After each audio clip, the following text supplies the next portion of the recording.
જિલ્લામાં જે અલગ અલગ પ્રકારના જે ક્રાઇમ થયેલા છે, આમાં એક ચોરી અને લૂંટ કરનાર એક ટોળકી છે. આના ઉપર સુરેન્દ્રનગર પોલીસ દ્વારા અત્યારે ગુસ્સી ટોકનો દાખલ કરવામાં આવેલ છે. આ જે ટોળકી છે આ દ્વારા અલગ અલગ ઘણા બધા ગુના સુરેન્દ્રનગર જિલ્લામાં કરવામાં આવેલ છે. આ જે ટોળકી છે આ ટોળકીના અંદર 5 લોકો છે મુખ્યત્વે. આમાંથી જે સૌથી જે મુખ્ય જે સૂત્રધાર છે એ 2 લોકો છે. એક જયંતિભાઈ ધીરુભાઈ સરવૈયા, એ ભાવનગરનો નિવાસી છે, અને બીજો છે શક્તિ ઉર્ફે લાલો સાગરભાઈ થરેસા, એ સુરેન્દ્રનગરનો છે. આ લોકો દ્વારા સુરેન્દ્રનગર અને આસપાસના જે એરિયા છે આમાં લગભગ 20 થી 25 ઘરફોડ અને બીજા બધા જે ગુના આ ટોળકી દ્વારા કરવામાં આવેલ છે.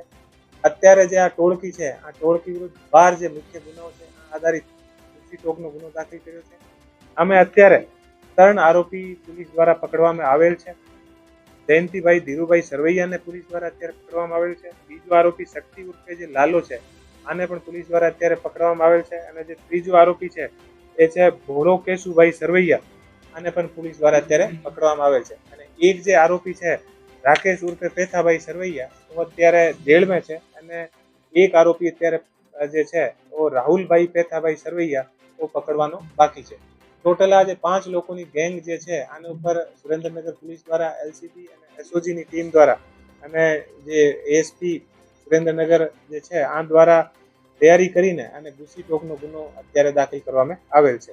એ જે આરોપી જે જયંતિભાઈ છે આ ઉપર ટોટલ 4 અલગ અલગ સુરેન્દ્રનગર અને બીજા જે આસપાસના જે જિલ્લા છે બોટાદ, આમે 4 ટોટલ ગુના કરવામાં આવેલ છે. શક્તિ ઉર્ફે જે લાલો છે આ દ્વારા પણ 4 અલગ અલગ જે ગુના અલગ અલગ જિલ્લાઓમાં કરવામાં આવેલ છે. અને આરોપી જે ભોળો કેશુભાઈ સરવૈયા છે આ દ્વારા ટોટલ 5 ગુનાઓ અલગ અલગ જિલ્લાઓમાં કરવામાં આવેલ છે. આરોપી જે રાકેશભાઈ પેથાભાઈ સરવૈયા છે આ દ્વારા પણ 6 અલગ અલગ જે ગુનાઓ છે એ કરવામાં આવેલ છે. અને આરોપી રાહુલભાઈ પેથાભાઈ જે સરવૈયા છે આ દ્વારા 5 અલગ અલગ ગુનાઓ કરવામાં આવેલ છે. તો આ ટોળકી દ્વારા બારંબાર સુરેન્દ્રનગરમાં રાત્રિના સમયમાં, દિવસના સમયમાં, અને જ્યારે આ લોકોને મોકો મળે ઘરફોડ ચોરી કરવામાં આવેલ હતી. અને બારંબાર આ ટોળકી દ્વારા જ્યારે પણ એ લોકો પકડમાં આવે અને પછી છૂટી જાય તો ફરીથી આ કામ ધંધા એ લોકો દ્વારા કરવામાં આવેલ હતું.